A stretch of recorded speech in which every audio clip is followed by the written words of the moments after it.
I'm bringing the party to you. How do you know my name? X-ray 13 suspect running on foot.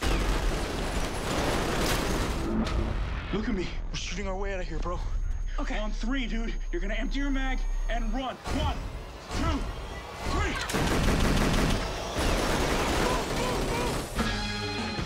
Well, you guys come from really different backgrounds, ethnically, culturally, etc. I'm sure you began the movie and there was a bit of a gap. At what point did it click and the relationship was brotherhood? Yeah, I mean, we always wanted, and like, that's the first thing that David Ayer says, we want you guys to be like brothers. And I wasn't the easiest person to work with, I'll be honest. I was, you know, it was whatever. I mean, but I was a little closed off, you know what I mean? Like, it wasn't as easy for me for some reason. It just like, I don't even know, whatever. I tried. But, you know, with the help of David Ayer and Jake, like, it really, like, I started opening up a little bit more. And then after, like, 2 months, it was cool. It was like, you know, I felt like, I think it was in the 3rd month, we felt like, started feeling more like brothers. And then with the tactical training that we did and, you know, a lot of the sparring and, you know, even rehearsals, ride-alongs too, like seeing all this crazy stuff. Yeah, I think David put us in real situations. Like, everything was real. We were on ride-alongs 2-3 times a week. We were doing tactical training with real ammunition, live ammunition. We were sparring, we were doing fight training every morning. So the reality, and actually getting hit, fighting, trying to keep up, like all of it was real. So, you know, I think that demanded something real from the two of us. He was like, I'm not putting you in real situations so you can fake a relationship. I'm putting you in real situations so you can actually have a relationship too. They were super real. So that when someone's coming at you and you have to be in a fight, like, what would you do for him?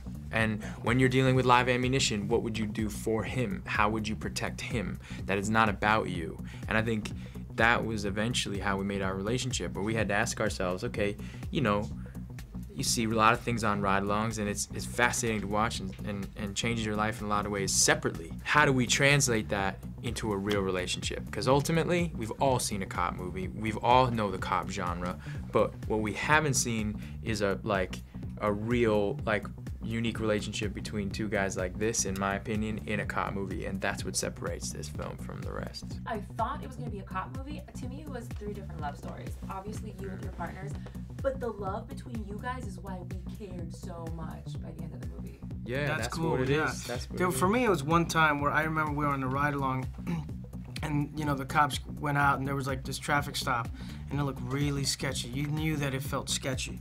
And I don't know if you remember this, but I'm like, oh, yeah, they looked at each other, and I was like, oh, what's going on?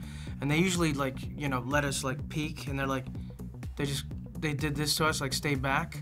There's a little bit of a crowd, and then they're yelling stuff, and I was like, all right, homie. If it pops off, like, we only got these, and I was like, all right, you know, I got to stick out for my buddy. So I'm like, that for me was like a turning point, but because I also felt like if somebody was attacking me, we're not actors anymore. We're trying to survive. Right.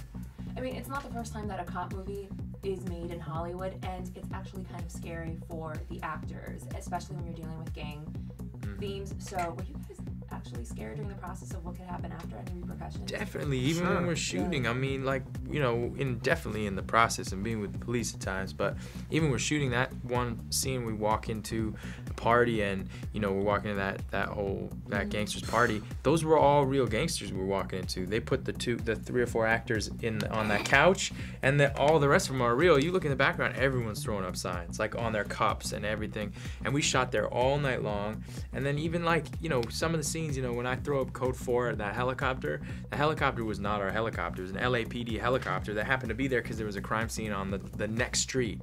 So it was circling around for that crime scene. Every time we'd come back around, we put a camera there and I'd be like, code 4. You know, those types of situations all the time. And us rolling around in a car, like, improvising with situations, you know, playing characters who are cops, you know, in this world, you know, all the time. I remember there were a group of Bloods who threw out the firecrackers when we were shooting a scene outside at one point. Yeah, like almost as some sort of joke. No, but at the test, do you remember what happened? Yeah. But it was an old lady's, like, backfire or whatever. No, it wasn't. Exhaust. Yes, no, it it wasn't. Yes, it was. No. She was like. No, it wasn't. Yes, it no, was. it wasn't. I hope you guys made some friends in the hood after this. Yeah.